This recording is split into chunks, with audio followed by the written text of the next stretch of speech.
Hello, this is Thomas, and my topic is the wisdom of compromise.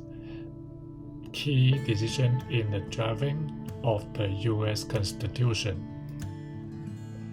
For a long time before independence, the North American mainlanders thought they were British people living in North America, but they thought the British people on the island were opposite to the British people on the mainland.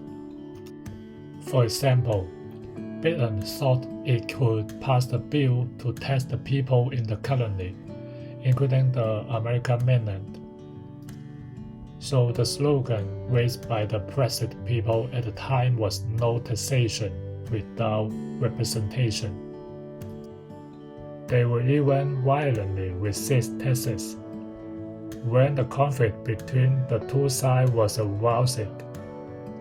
The colonial elites only hoped to petition His Majesty the King of England through a petition letter. They hoped that in this way, they could resolve the crisis and continue to be the British people on the mainland. However, King George III of England sternly rejected the petition. This made the people of American mainland very disappointed and angry. This led to widespread approval and response of Thomas Paine's abbreviated pamphlet Common Sense, which was later fully expressed in the Declaration of Independence.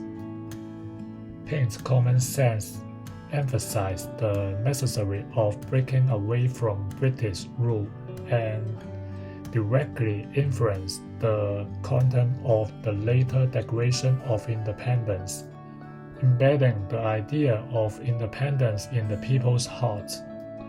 However, after the victory in the Revolutionary War, the Continental Army disbanded and General Washington returned to the pirate life.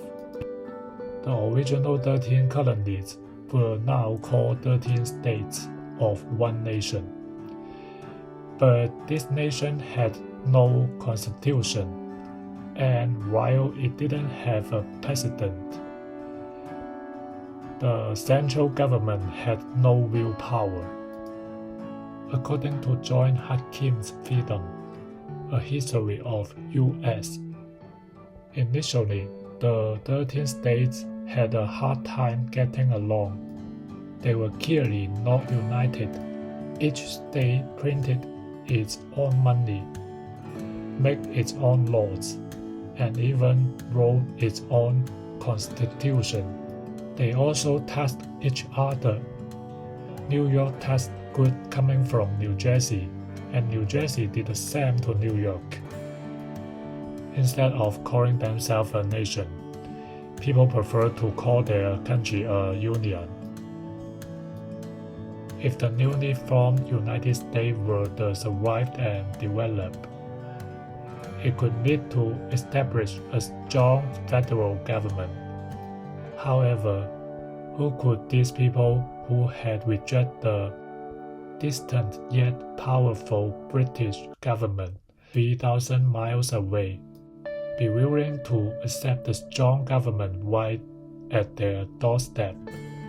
Their varying cry during the Revolution had been, "Give me liberty or give me death." Drawing a constitution for such a population was probably one of the most difficult tasks in history.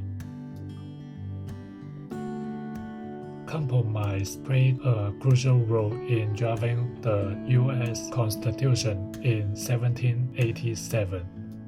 From May to September, delegates from the 13 states gathered in Philadelphia with the goal of replacing the Article of Confederation and creating a stronger, more unified federal system. George Washington, as the president of the Constitution Convention, used his unmatched moral authority to help the delegates navigate his debates without things getting out of control. To prevent personal attacks during discussions, the rules require that all speeches be direct to Lord Washington, who would listen but not respond. This helped avoid arguments and ensure a more civil tone. Additionally, the delegates were allowed to revisit and change their decision later, making it easier for those who were unsure to temporarily agree to compromise. Compromise was also essential in shaping key aspects of the U.S. Constitution. In terms of congressional representation, the largest states wanted representation based on the population, while the smaller states opposed this, favoring equal representation for each state. The smaller states feared become the subordinate to the larger ones. Ultimately, the solution known as the Great Compromise emerged. This compromise, based on the Virginia Plan, established a bicameral legislature. The House of Representatives would be based on the population, while the Senate would grant equal representation to each state. This satisfied both large and small states. The Founding Fathers also made compromise on the issue of slavery. At the time, some states still relied on slavery, especially in the South, where large plantations depended on enslaved labor. If northern free states had pushed to abolish slavery in the Constitution, the southern states' economy could have collapsed, potentially leading to the failure of the entire Union.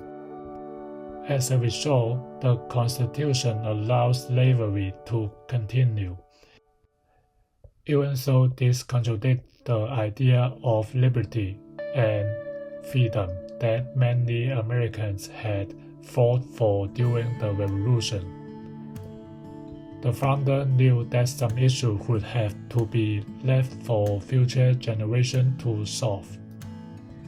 Unfortunately, the compromise of slavery contributed to the outbreak of the Civil War, which claimed 600,000 lives as the ultimate cost of this 1787 compromise.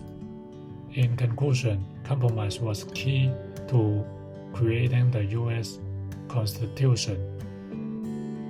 The framers knew they had to balance the needs of different states to build a strong, united nation.